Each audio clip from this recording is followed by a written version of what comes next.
Welcome back. Today I want to teach you how to make my favorite candy, BonBon Coco.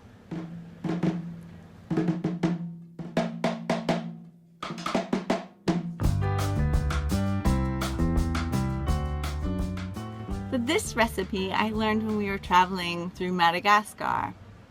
We just had dinner and these two little round coconut bonbons showed up. I had no idea that coconut, sugar, and water could be this amazing. Now there was a bit of a language barrier between the cook and myself. She speaking French and me speaking English.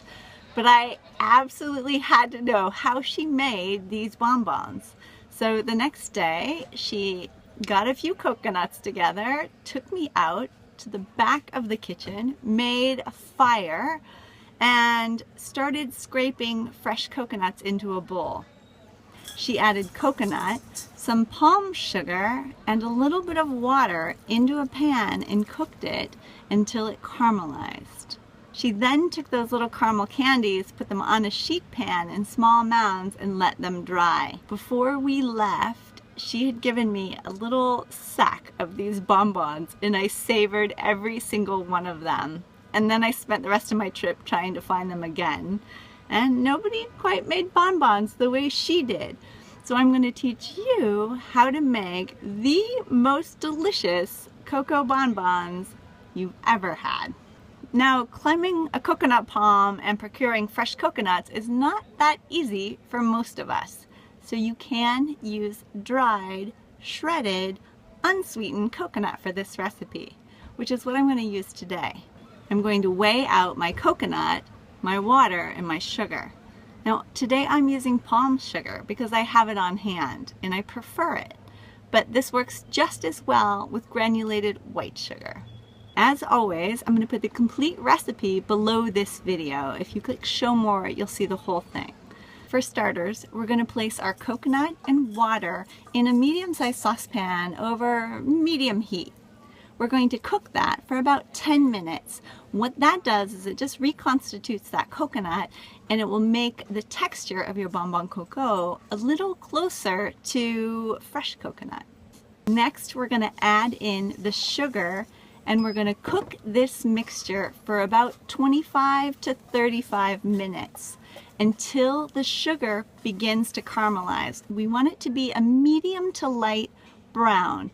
If you over caramelize, you run the risk of burning your coconut and the texture will be a lot stickier and not quite as delicious.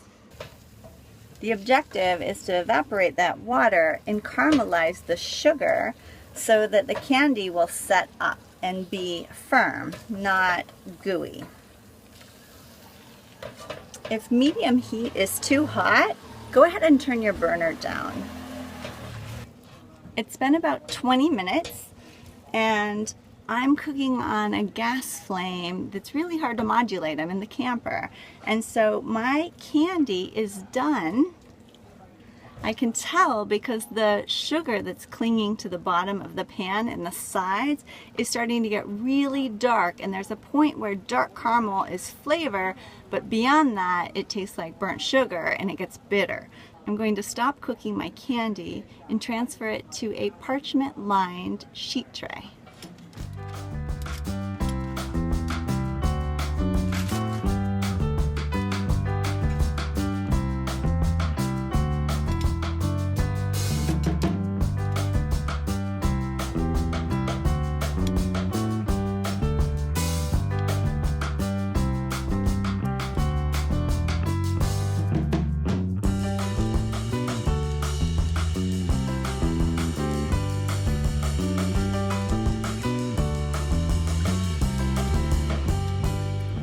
You want to make sure that you use really good quality desiccated coconut for this.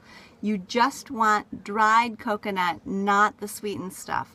The sweetened coconut, it has gums and stuff on it that keep it from sticking together, and you don't want that. It will not make a good cocoa bonbon. You want the just pure, dry, flaked coconut, or fresh if you have a coconut grater and access to fresh coconuts.